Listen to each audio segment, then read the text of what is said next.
I still feel the weight of that rusty piece of metal in my hand.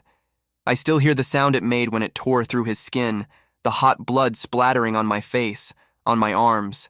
He looked at me with those wide eyes, surprised, as if he couldn't believe I was capable, as if after everything he did to me I didn't have enough reasons. But I did. God knows I did. And when his body finally stopped struggling on the floor of that filthy garage, for the first time in years I could breathe. For the first time I felt alive, but that feeling didn't last long. Very little. My name is Alvaro. I'm 21 years old today, and when you see me walking down the street, you probably think I'm just another regular guy.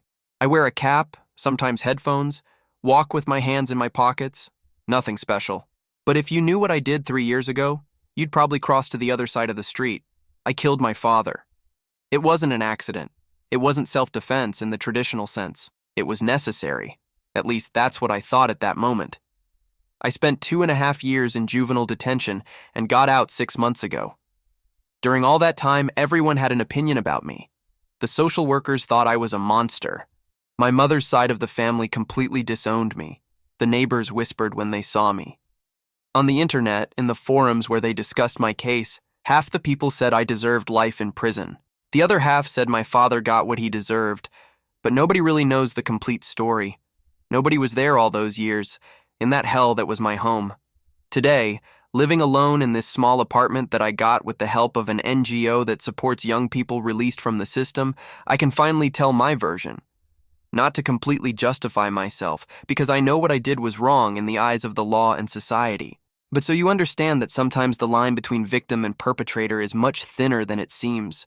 Sometimes that line simply doesn't exist. Before continuing, I need you to do something for me.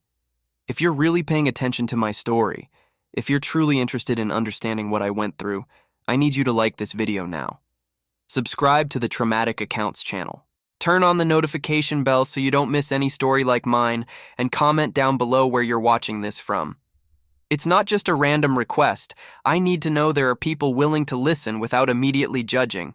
I need to know that my story will reach people who understand that the world isn't black and white. So please, like, subscribe, turn on the bell, and comment your city or your state. This means much more than you imagine. I promise that what you're about to hear now will completely change the way you see this situation. You'll understand why that rusty piece of metal became my only way out. And maybe, just maybe, you'll wonder what you would have done in my place. I was born in a small town in upstate New York. My mother, Luciana, was a hairstylist and worked at a salon downtown. My father, Robert, was a mechanic and had his own shop in our garage at home. Until I was 7, everything seemed relatively normal. We weren't rich, but we didn't struggle either. My mother made those homemade birthday cakes with colored frosting. My father took me fishing at the lake on Sundays. I had friends at school, played outside, but there was something I didn't quite understand back then. My father drank, not every day, but when he drank it was until he dropped. And when he dropped, he became violent. At first it was just with my mother. I'd hear the screaming from my room, the sound of things breaking. In the morning, my mother would show up with bruises on her arms, on her face, and say she had hit the cabinet door or tripped on the stairs. I was a child. I believed her. Everything changed when I was 8 years old. My mother got pregnant with my younger brother, Miguel. During the pregnancy, my father got worse. He drank more, yelled more, said he didn't want another child, that he could barely support one. My mother cried hidden in the kitchen while peeling potatoes for dinner. I remember sitting next to her, holding her hand, not knowing what to say. When Miguel was born, things got even worse. The baby cried a lot during the night, and my father was furious. He yelled at my mother, said she was incompetent, that she didn't know how to take care of a child. He started sleeping in the shop so he wouldn't hear Miguel's crying. And that's when it all really started. I was 9 when my father hit me for the first time. It was because I got a low grade in math. He slapped me so hard I fell to the floor. My mother tried to intervene and he pushed her against the wall. That night, I cried myself to sleep, feeling my face throbbing. The next day, he acted like nothing had happened. Gave me money to buy ice cream at school. This pattern repeated for years. He'd hit me for anything. Because I left my bike in the yard. Because I didn't finish my plate at dinner. Because I made noise while he was watching football on TV. And always he'd apologize afterwards. Then he'd say he was stressed, that work wasn't going well, that I needed to behave better, and I, as a child, believed it was my fault. My mother tried to leave a few times. When I was 11, she saved up some money and went with us to my grandmother's house. We stayed there 2 weeks, but my father showed up crying, begging for forgiveness, promising he would change, that he would seek help. My grandmother, a religious and conservative woman, convinced my mother to go back. "Family is sacred," she'd say. "A man can change if the woman knows how to guide him." It was all my mother's fault, in my grandmother's head. We went back home, and for a month things got better. My father really stopped drinking, was more patient, even played with me and Miguel. I started to believe we had a normal family again. But then he lost a big client at the shop, started having financial problems, and the cycle started again. Drinking, violence, apologies. Drinking, violence, apologies. When I was 12, things got much worse. My father started taking me to the shop on weekends, saying he was going to teach me the trade. At first, I even liked it. I thought it was father-son bonding time, you know? He showed me how to change oil, how to check the brakes. But gradually, the teaching became something else. He started making me work for real, hours and hours under cars, passing him tools, cleaning parts covered in grease. And if I did something wrong, he'd explode. Hit me with whatever was in his hand, wrench, piece of wood, sometimes just his fists. He'd say I was useless, stupid, that I'd never be a real man, that I was weak just like my mother. I tried to tell my mother, but she was so tired, so psychologically broken, that she'd just tell me to obey my father. "He's trying to teach you to be responsible, Alvaro. Stop complaining." She was so immersed in her own pain that she couldn't see mine. I tried to tell my school teacher when I was 13. I went up to her after class, showed her the bruises on my arms. She looked at me with pity and said she would call Child Protective Services. I was hopeful for the first time in years, but when the social workers came to our house, my father put on his best smile, said I was problematic, that I lied to get attention, that the bruises were from fights at school. My mother confirmed everything, and I was called a liar in front of everyone. After the social workers left, my father locked me in the shop and beat me until I couldn't stand anymore. "Stop making up stories, you piece of shit. Nobody believes you anyway." He was right. Nobody believed. And I stopped trying to ask for help. From 13 to 16, my life became a nightmare that never ended. My father had created a pattern. During the week, he was relatively calm, just verbally aggressive. But on weekends, when he drank and took me to the shop, hell really began. He'd lock me in there, sometimes for 8-10 hours straight. It was unbearably hot in summer, cold in winter. I had to work nonstop, and any mistake, any hesitation resulted in violence. He used everything: belts, pieces of pipe, once even a broomstick, hit me on the back, on the legs, on the arms. He avoided my face to not leave marks that were too obvious. He knew what he was doing, had practice, but the worst wasn't the physical pain. It was psychological. He'd spend hours humiliating me, saying I was worthless, that I was a burden, that he regretted having me. He'd say I was a sissy, that I needed to become a man. When I cried, he laughed. When I stayed quiet, he got even more furious. There was no way to win, no escape. At 14, I started having suicidal thoughts. I thought about throwing myself in front of a car, about hanging myself in my room. But then I'd look at Miguel, who was only 6 years old, and knew I couldn't leave him alone with that monster. I had to protect him, so I endured. Silently, I endured everything. My mother at that time was completely emotionally absent. She worked more and more hours at the salon, came back late, slept early, avoided being home, avoided looking at me and seeing what was happening, because if she looked, she'd have to do something, and she didn't have the strength for that. It was easier to pretend everything was fine. It was easier to sacrifice me to maintain a false peace. There was a day, I was 15, when my mother finally saw. She came home early and went to the shop to call me for dinner. Found me on the floor, bleeding while my father kicked my ribs. She stood frozen at the door, eyes wide. I looked at her, silently begging for help. And you know what she did? Turned her back and left. Simply left. That night, when my father finally released me, I went to my room and cried until I had no more tears. I realized I was completely alone. My mother had abandoned me, not physically, but emotionally. She had given up on me, and that pain was worse than any beating. Things got even worse when I turned 16. My father started drinking during the week, too. Lost clients because he didn't deliver cars on time, because he did shoddy work. Started having debts, and the more his life fell apart, the more he took it out on me. There was a time when I came home with a report card with good grades. I had studied hard, wanted to show him I wasn't stupid like he said. I showed him the paper with pride, hoping, I don't know, a compliment, some recognition. He looked at it, crumpled the paper, and threw it in my face. "You think that matters? You think that will change the fact that you're useless?" Then he beat me for having gotten good grades. At that moment, something in me broke. I realized that no matter what I did, it would never be enough. I'd never be free of him. I started having violent dreams, dreamed that I fought back, that I hurt him like he hurt me. I'd wake up sweating with my heart racing, scared by my own thoughts, but also strangely relieved, because in dreams, at least, I had power.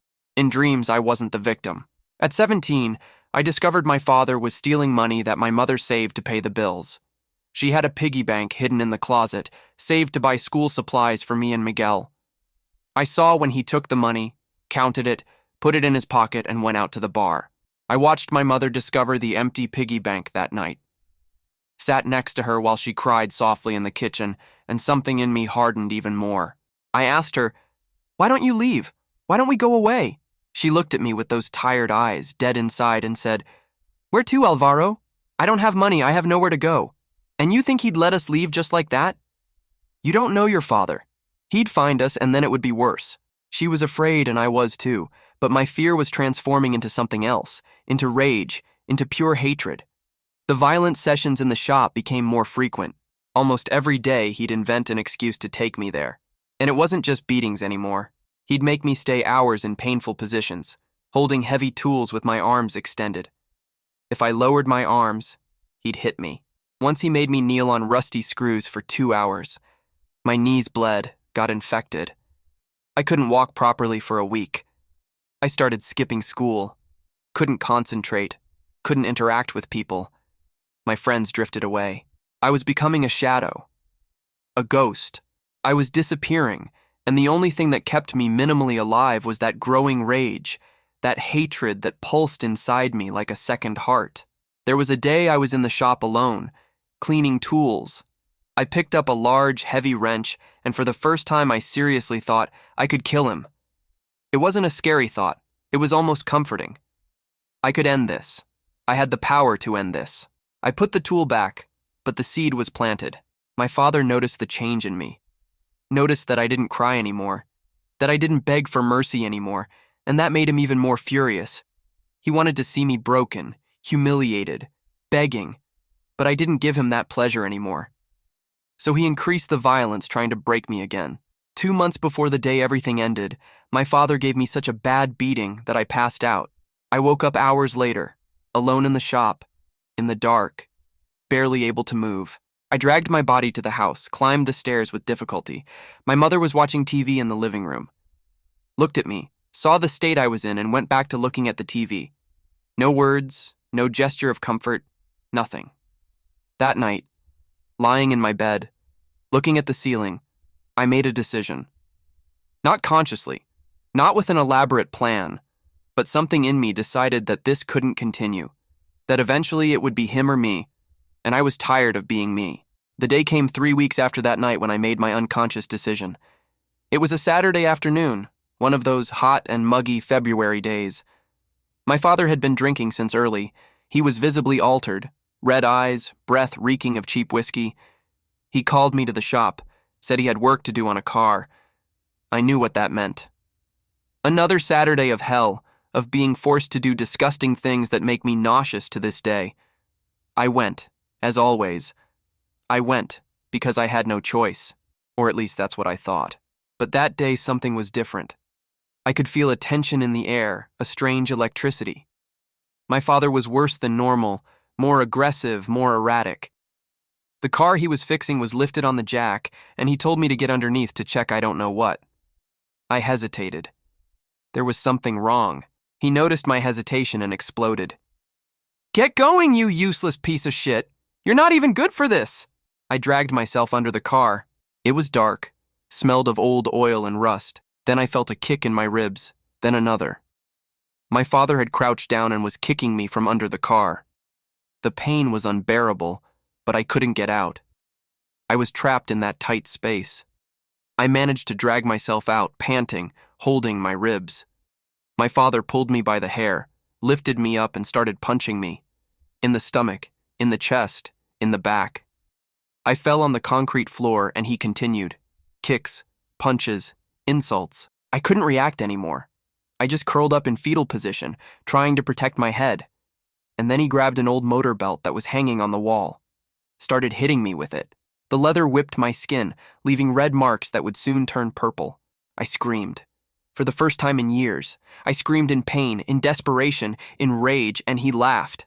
That son of a bitch laughed. It was at that moment that something snapped inside me. It wasn't a rational decision. It was pure survival instinct. I couldn't anymore. I simply couldn't anymore. When he raised the belt to hit me again, I became completely still. Stopped moving, stopped breathing visibly. I played dead. It worked. My father stopped hitting, stood looking at me for a moment. Alvaro, wake up. He poked me with his foot. I didn't react. I kept my eyes half open, glazed, mouth half open. He started to panic. Fuck, Alvaro, wake up. Don't play like that. He crouched down, put his fingers on my neck to feel my pulse. That was the moment. My right hand was under my body, and I could feel a rusty piece of metal on the floor, probably part of some old car my father was dismantling. It was sharp, irregular, perfect. I grabbed the metal with all the strength I still had. When he leaned down more, trying to hear my breathing, I moved, faster than I even thought I could. I rotated my body and buried that piece of metal in his neck. On the side, where I knew the arteries passed, I had paid attention in biology class. I knew. The metal went in easier than I expected. Blood gushed immediately, hot, viscous, covering my hand, my arm, my face. My father backed away stumbling, eyes wide with shock and terror, hands trying to stop the blood that came out in spurts. He tried to speak, but only gurgles came out, blood bubbles from his mouth. He fell to his knees, still looking at me. And you know what I saw in his eyes? Surprise. He was surprised that I had fought back after years of breaking me, destroying me, beating me like I was an animal. He was surprised that I had fought back. I stood there, holding that bloody piece of metal, watching my father struggle on the floor. He tried to crawl toward the door, leaving a red trail on the concrete, but he was losing blood too fast, way too fast. I don't know how much time passed. It could have been seconds, minutes. Time stopped. I just watched hypnotized, seeing the life escape from that man who had made my existence hell. And then he stopped moving. His eyes became glazed, fixed on some point on the shop ceiling. Blood still flowed, but slower now, forming a pool around the body. It was done. My father was dead and I had killed him.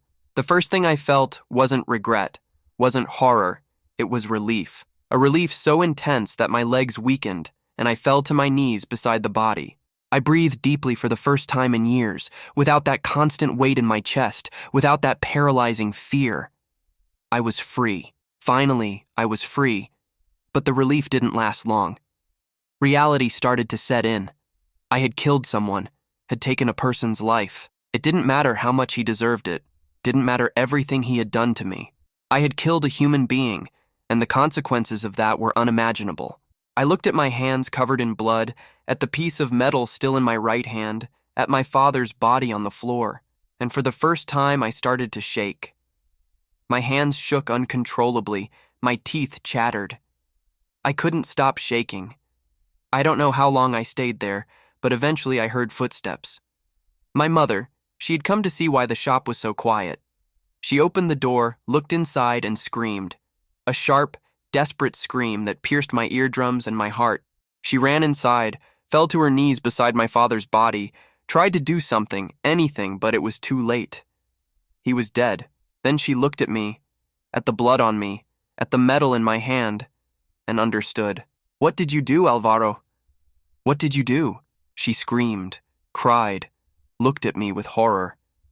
Not as if I were her son, as if I were a monster, I tried to explain.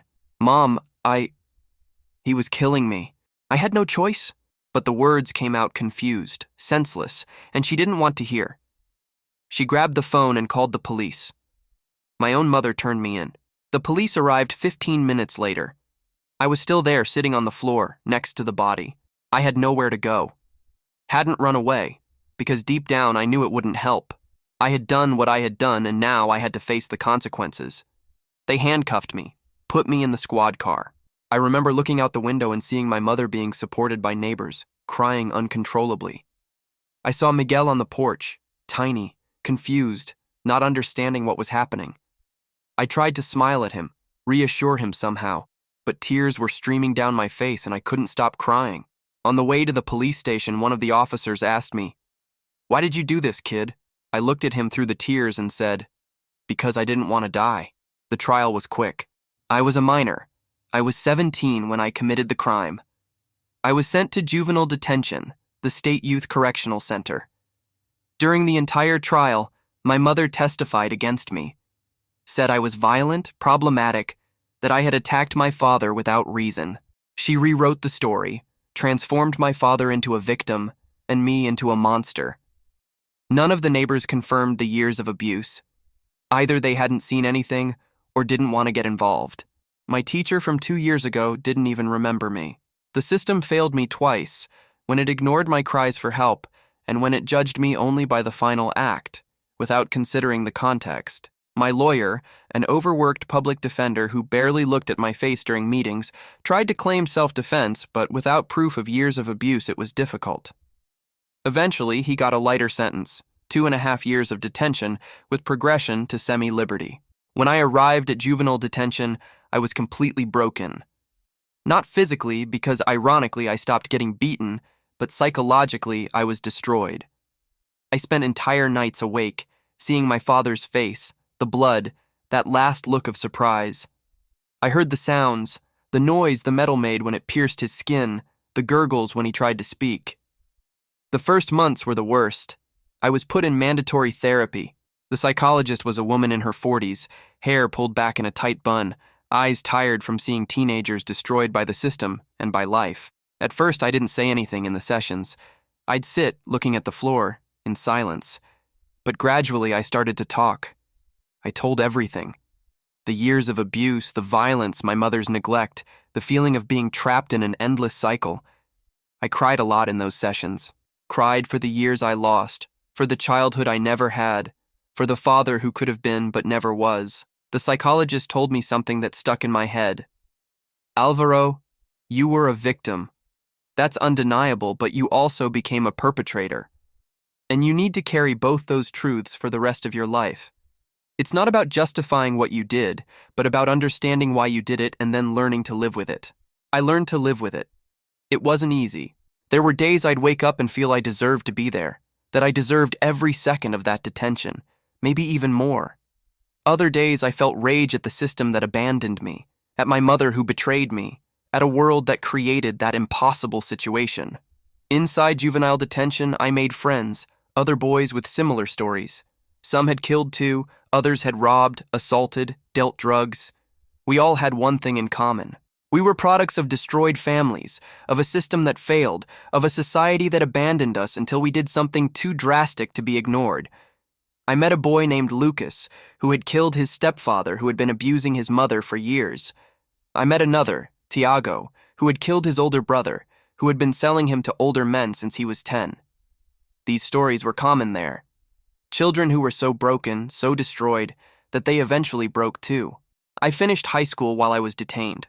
I studied hard because it was the only thing that kept me sane. I read all the books that the juvenile detention library had: philosophy, psychology, novels, biographies, anything that would take me out of that reality for a few hours. After a year and 3 months, I was transferred to the semi-liberty regime. I could study outside during the day, but had to return to sleep at the facility. I got a technical course in computer science through an NGO that worked with young people in conflict with the law. I discovered I was good with computers, with programming. There was a logic that made sense to me, different from the chaotic logic of my life. My mother never visited me, not once in 2.5 years. I sent letters, she never responded. I tried to call a few times, she'd hang up when she heard my voice. For her, I ceased to exist the moment I killed my father. She chose his side. Even after his death, even after everything he did to her, to me, to our family. Miguel visited me once, brought by an aunt I barely knew. He was 10 years old, was bigger, different. Looked at me with fear and curiosity. I tried to talk to him, but what do you say to your younger brother after killing your father? He asked me if it was true that I had done it. I said yes. He asked why. I said, to protect us. I don't know if he understood. I don't know if he'll ever understand. During that time in juvenile detention, I had a lot of time to think, to process, to question everything. Did I do the right thing? Did I have other options? I could have run away from home, could have insisted more with the authorities. These questions tormented me every night.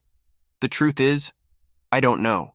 In that moment, on that day, with that man beating me almost to death, my mind made the decision to survive. It wasn't premeditated in the traditional sense. I didn't plan for weeks, but it also wasn't completely impulsive.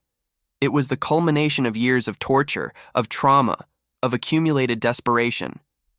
It was inevitable in a way. Does that make me a murderer? Legally, yes. Morally, I don't know. I took a life. That's a fact, but I also saved mine, and maybe I saved my brother from years of the same abuse. These truths coexist, and I have to live with both. I got out of juvenile detention 6 months ago, right after I turned 21.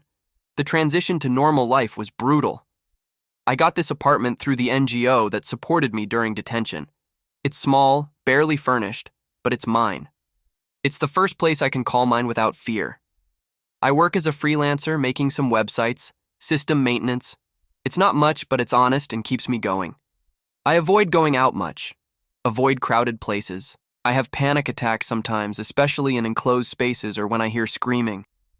Therapy continues, now with a private psychologist who sees me at a reduced rate. I take medication for anxiety and to sleep. Nights are the worst. I have frequent nightmares. I dream about that day, about the blood, about my father's eyes. Sometimes I dream he comes back, that he didn't die, that he's going to find me and finish what he started. I wake up sweating, screaming, taking a few minutes to realize I'm in my apartment, that I'm safe, that he's really dead. I have scars all over my body, permanent marks from the years of abuse. I look at them in the mirror and see a map of my pain, of my survival. Each mark tells a story. A day that I endured, that I survived. They're ugly, but they're also proof that I'm stronger than he tried to make me believe I was. Society looks at me as a monster. When someone discovers my past, and eventually they always do, they distance themselves from me. I've already lost 2 jobs when my employers found out. I've been kicked out of places when someone recognized my name or my face from old news on the internet. To the world, I'll always be that boy who killed his father. The context doesn't matter, the pain doesn't matter, only the final act. But some people understand, the psychologist understands, some of the friends I made in juvenile detention understand, some people from the NGO understand. They see beyond the act, see the broken human being who was fighting to survive. And that gives me hope. Do I regret it? That's the question everyone wants to know. And the honest answer is, I don't know. Do I regret having taken a life? Yes. The idea that I killed someone, that I deprived someone of existing, haunts me every day, but do I regret having freed myself from that hell? No, I don't regret having survived. Never. What I wanted was another way out. I wanted someone to have heard me when I asked for help at 12 years old. I wanted my mother to have protected me. I wanted the system to work. I wanted to have had the option to simply leave that house without having to do what I did. But those options didn't exist for me, and so I did what I felt I had to do to stay alive. My mother now tells everyone that I was always problematic, violent, uncontrollable. She completely rewrote the story. It's easier for her to believe she gave birth to a monster than to admit she was complicit in years of abuse. It's easier to blame me than to look at her own omission. I understand in a way, because the truth hurts too much. I think about Miguel every day. He's 13 years old now, lives with my mother. I don't have permission to see him. My mother got a court order preventing me from having contact. I hope he's okay. I hope that without my father there, without that constant violence, he can have a better childhood than I had. I hope that one day when he's older, he'll seek to understand my story. Not to forgive me necessarily, but to understand that the world isn't black and white, that sometimes victims do terrible things, and that doesn't erase what they suffered. Today I try to live one day at a time. I wake up, work, go to therapy. I try to eat right, try to sleep. Small victories. Days without panic attacks are victories. Nights without nightmares are victories. Being able to look in the mirror and not feel hatred is a victory. I'm not a hero. I don't want to be treated as a hero. But I'm also not the monster they want me to be. I'm just someone who was broken and who broke in response. Someone who did something irreversible in an impossible moment. Someone who now has to live with the consequences, with the memories, with the scars, both physical and emotional.